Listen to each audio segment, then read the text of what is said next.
பரிசுத்தர், ஆகையால் நீங்களும் என்ன பண்ணுங்க, பரிசுத்தராயிருங்கள். அதை கீழ் வசனத்தை நீங்கள் வாசிக்கும் பொழுது, நான் பரிசுத்தர், ஆகையால் நீங்களும் எனக்கேற்ற பரிசுத்தரா என்ன பண்ணுங்க, இருங்கள் என்று சொல்லி ஆண்டவர் நமக்கு கற்றுக் கொடுக்கிறார். ஹல்லேலூயா. அப்ப பாருங்க, நீங்களும் நானும் ஆராதிக்கிற தேவன் அவர் பரிசுத்தம் உள்ளவர், அவர் குற்றம் இல்லாதவர். அவருடைய பிள்ளைகளாகிய நம்மை ஏன் தேவன் வேறு பிரிச்சு வச்சிருக்காருன்னு சொன்னா, நாம மற்றவர்களுக்கு ஒரு முன்மாதிரியா இருக்க வேண்டும் என்பதற்காக. ஹல்லேலூயா.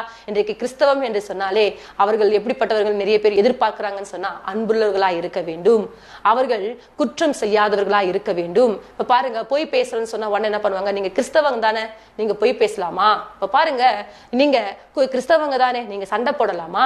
நீங்க கிறிஸ்தவங்க தானே, நீங்க என்ன பண்ணக்கூடாது, கெட்ட வார்த்தை பேசக்கூடாது. அப்ப பாருங்க, நம்ம கிட்ட புறஜாதிகள் எதை எதிர்பார்த்து கொண்டிருக்கிறாங்கன்னு சொன்னா, நாம் பாவம் செய்யக்கூடாது, நாம் குற்றம் அற்றவர்களா இருக்க வேண்டும் என்பதை ஜனங்கள் என்ன பண்றாங்க, எதிர்பார்த்து கொண்டிருக்கிறாங்க. ஆகவே அன்பு சகோதரனே, சகோதரியே,